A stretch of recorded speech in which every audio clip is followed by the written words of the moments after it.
My American manager threatened to put me on a performance improvement plan because I logged off at 5 p.m. He said, "We go the extra mile here." I told him that just meant he was inefficient. He thought I will just nod and will work whenever he needs me, but I just shattered his ego. For context, I am Dutch, living in the city of Utrecht, and I work for the Netherlands branch of a large American tech company.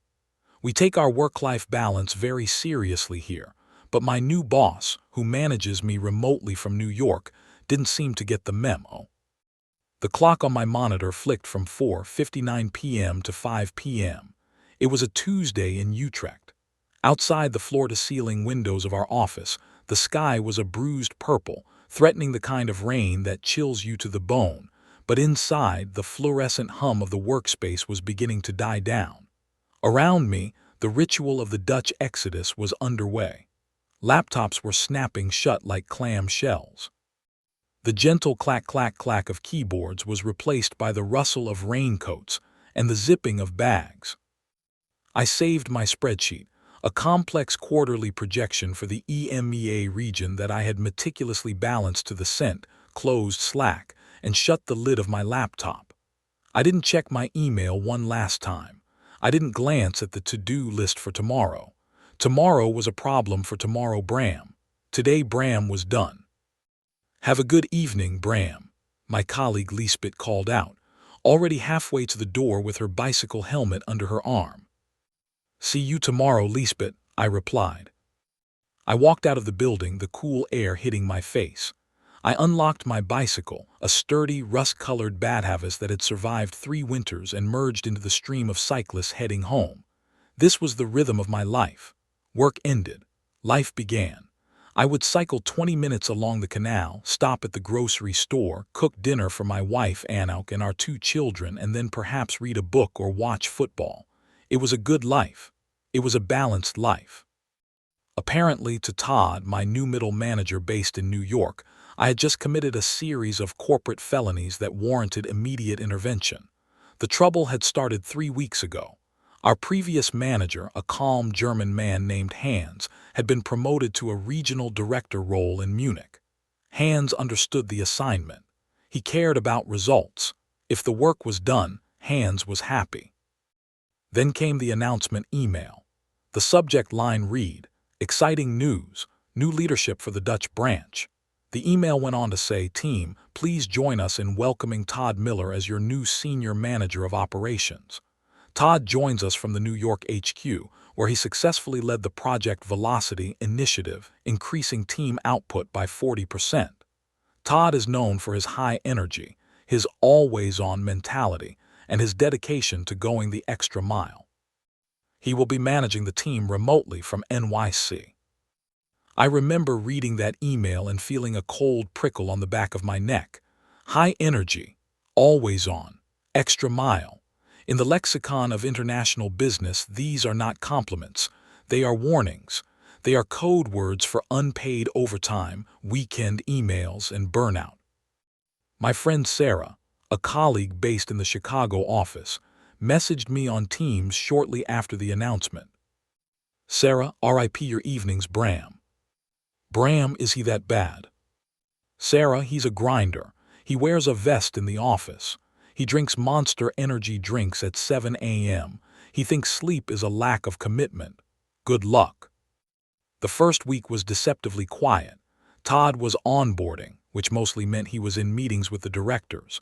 But by week 2, the atmosphere shifted. It started small. A notification would ping on my phone at 7:30 p.m. I wouldn't check it, of course, because my phone was in do not disturb mode, but I would see it the next morning. "Quick question, can you jump on this?"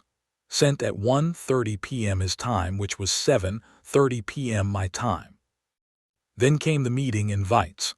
Stand-ups scheduled for 6 p.m. my time because it works best for the West Coast team. I declined them, proposing 4 p.m. instead. Todd accepted the changes, but with passive-aggressive notes attached. "Moved, but we really need to be more flexible for our global partners." I ignored it. I did my work. My metrics were perfect. My code was clean. My team was happy. I thought that would be enough. I was naive. The war truly began on a Friday. I was finishing up a major report on user acquisition costs. It was detailed, data-heavy work. I submitted it at 4:45 p.m., 15 minutes early, and spent the last quarter hour cleaning up my inbox. At 5:01 p.m. I was on my bike. At 5:15 p.m. my phone buzzed in my pocket. Then again. Then again. A triplet of vibrations that usually signaled a family emergency. I pulled over to the side of the bike path, balancing with one foot on the curb, and checked the screen. It wasn't my wife, it wasn't the school, it was Slack. Todd, 11, 15 m his time. Bram just saw the report. Good numbers, but I need us to pivot the data to show year-over-year growth by vertical, not just region. Need this for the Monday board deck. Todd, 11, 16 a.m. his time. Bram. Todd, 11, 18 m his time. Are you there? I see you're gray. I stared at the screen, raindrops blurring the text. Pivot the data meant rewriting the entire SQL query and reformatting the visualization. It was a 3-hour job. If I went back now, I'd be working until 8:30 p.m. I'd miss dinner. I'd miss reading to my kids. And for what? A board deck that wouldn't be presented until Tuesday. I slid the phone back into my pocket. Monday, I told myself. I will do it Monday morning. The weekend was peaceful mostly. I went to the market on Saturday morning to buy cheese and fresh bread. We took the kids to the park. But in the back of my mind, there was annoying anxiety. I knew, with the certainty of a man watching a storm front roll in, that my inbox was filling up. On Sunday night, I made the mistake of glancing at my phone while setting my alarm. Todd, Saturday, 2 p.m. his time, following up on this. Did you see my note? Todd, Sunday, 9 m his time. Bram, this is critical. I need to know you're on top of this. Communication is key here. I felt a flash of genuine anger. He was emailing me on a Sunday. He was expecting a response on a Sunday. In the Netherlands, disturbing an employee on their day off without a genuine crisis, like the servers catching fire or the CEO being arrested, is considered a failure of management. I didn't reply. To reply would be to validate his behavior. To reply would be to say, yes, Todd, you own my time. My weekend is merely a pause in your production cycle. I turned off the phone and went to sleep. Monday morning, 9 a.m. I walked into the office, made a strong coffee, and sat down at my desk. I opened Slack. Bram, hi Todd. I am back at my desk. I saw your notes. I will have the revised data to you by 12 p.m. my time. I didn't apologize. I didn't offer an excuse. I simply stated the facts. Todd's reply was instant. Todd, we need to chat. Zoom now. I sighed and put on my headset. Todd appeared on the screen. He was in his home office, a high-rise apartment in Manhattan visible behind him. He looked wired, his eyes slightly manic. Bram, he said, skipping the good morning. We had a disconnect this weekend. I don't think so, I said politely. I received your request on Friday after I had left. I am working on it now. I pinged you at 5:01 p.m., Todd said, emphasizing the time like it was high noon. 5:01, you couldn't have been far. I was on my bicycle, I said. I leave at 5. Todd ran a hand through his gelled hair. Okay, look, I get the cultural thing. I've been to Amsterdam, I've seen the windmills, it's cute. But this is a NASDAQ-listed company. The market doesn't sleep. When I send a request, I expect a confirmation. Even a got it on it would have sufficed on Saturday. I don't check email on Saturdays, I said. That is my time with my family. Todd looked at me like I had just admitted to drowning puppies for sport. Bram, we are building a rocket ship here. You can't build a rocket ship working 9 to 5. We need rock stars. We need ninjas. I am a data analyst, I said, not a ninja. And ninjas are essentially assassins, which seems bad for HR. Todd didn't laugh. We have a team bonding session this Thursday. I noticed you declined the invite. Yes, I said. It is scheduled for 1 p.m. your time. That is 7 p.m. here. I have to cook dinner for my children. It's a virtual happy hour, Todd insisted. We're going to play games online and just hang out. It's important for morale. It shows you're part of the tribe.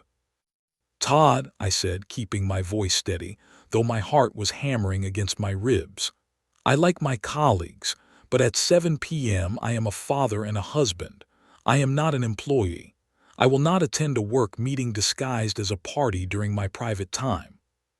Todd leaned into the camera, his voice dropping to a register he probably thought was authoritative. In this company, we go the extra mile. If you aren't willing to do that, maybe we need to rethink your fit. There it was, the threat. I see, I said. So, attendance at this 7 p.m. event is mandatory. It's mandatory if you care about your career trajectory, Todd said. And the weekend emails, you require me to answer those. I require you to be responsive to the needs of the business, Todd said, dodging the direct question but implying the answer was yes.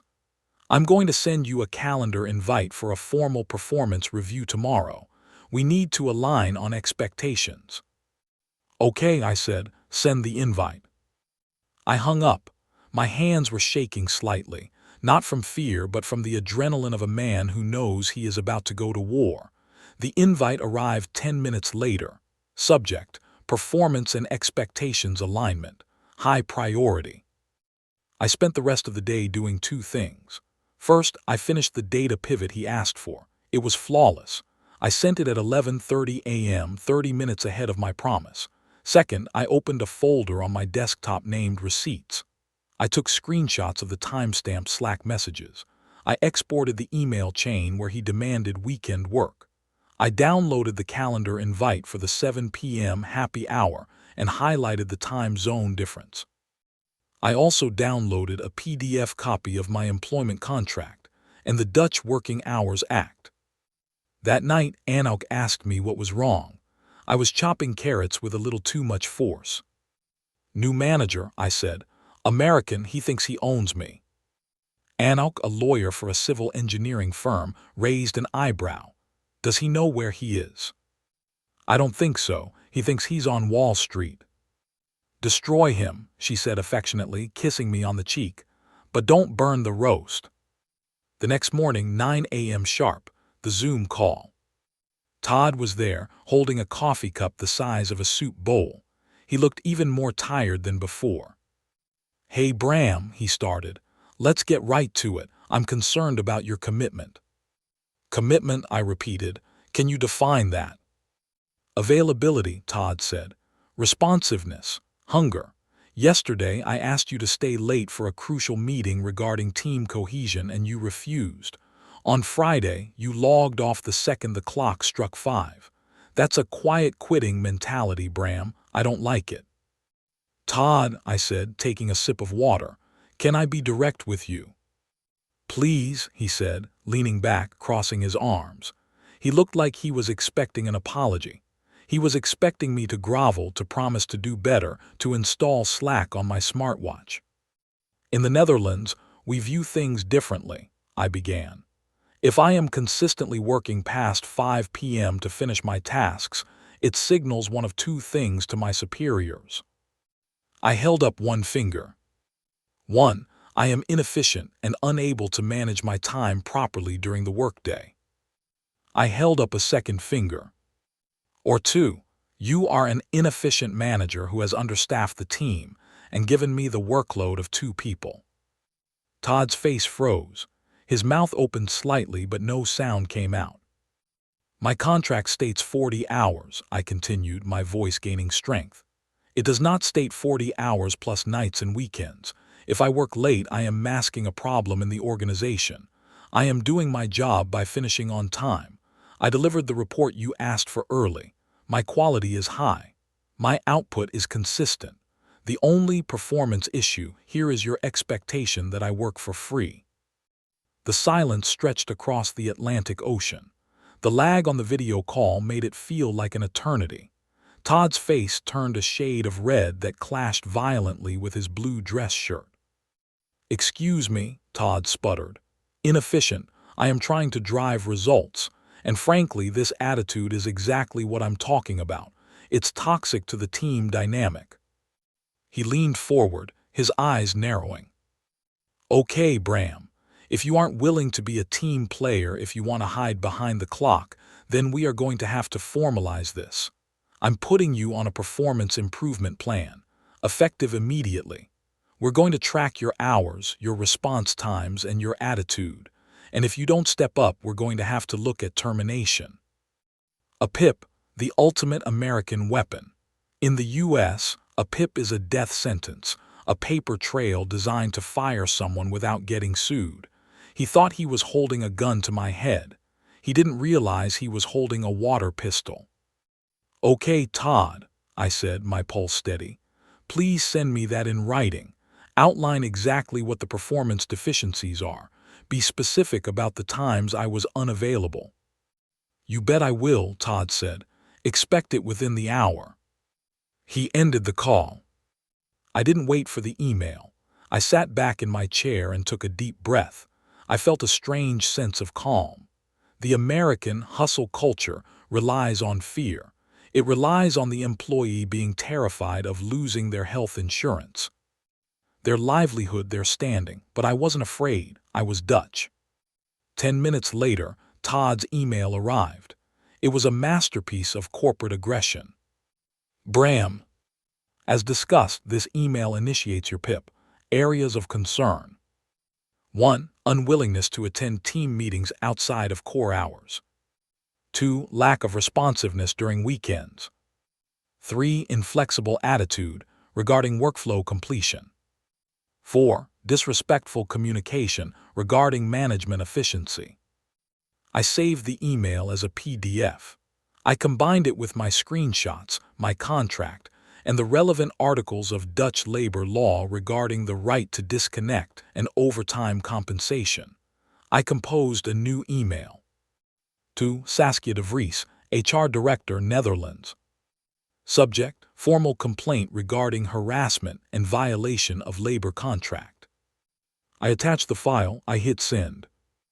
Then I stood up and walked down the hall to Saskia's office. Saskia was a woman who had been with the company for 20 years. She had seen managers come and go. She had a photo of her golden retriever on her desk and a sign that basically translated to "Don't mess around, just work." I knocked on her door frame. "Saskia, do you have a moment?" She looked up over her reading glasses. "For you, Bram, always. You look like you've swallowed a lemon." "I just forwarded you an email," I said, "from Todd." "Ah, the new American," she said, opening her inbox. "I've heard he's spirited." She clicked on the email. I watched her face. She read Todd's PIP threat. She read my breakdown of the hours. She read the part where he demanded weekend work. Her eyebrows went up, then they went down.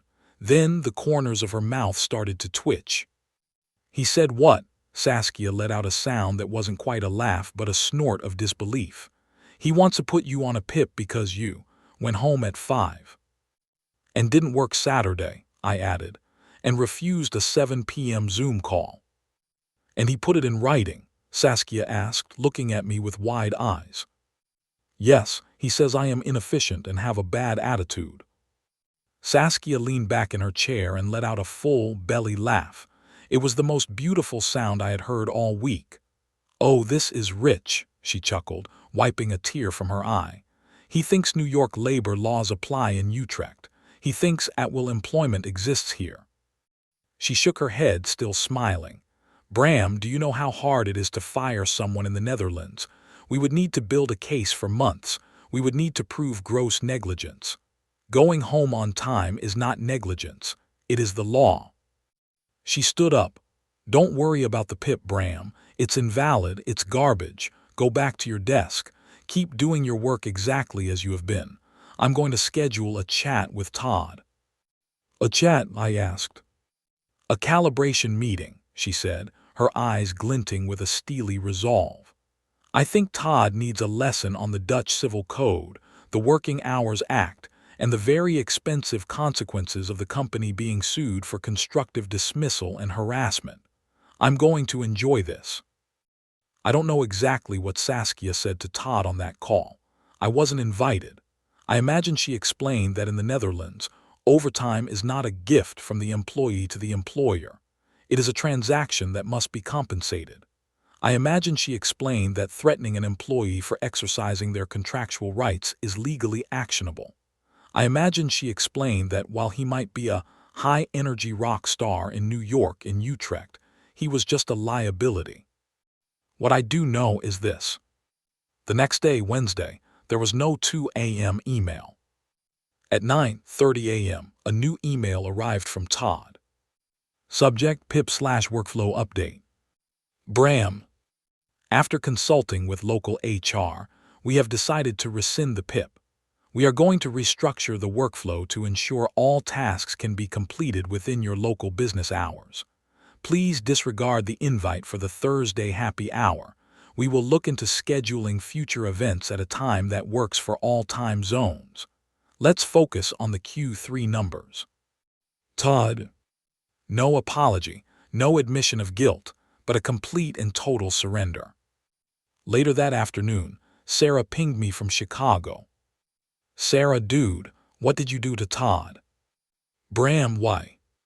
Sarah, he just walked out of a meeting with global HR looking like he'd seen a ghost. He's telling everyone that the European team has specific regulatory constraints, and he's adjusting his management style. You broke him. Bram, I didn't break him. The law did. At 5 p.m. today, the clock on my monitor flicked over. I saved my work. I closed Slack. I saw Todd's status was set to active, but for the first time in weeks I felt no urge to check if he had messaged me. It didn't matter. I put on my coat and walked out the door. The rain had stopped, leaving the streets slick and shining under the streetlights. I unlocked my bike, wiped the water off the seat, and pushed off. As I pedaled along the canal, the wind cool against my face, I thought about Todd. I honestly felt a little bad for him. It must be exhausting to run a marathon every day just to stay in the same place, to believe that your worth as a human being is tied to how quickly you answer an email on a Saturday. He was a prisoner of his own culture, grinding himself down for a company that would replace him in a week if he dropped dead from stress.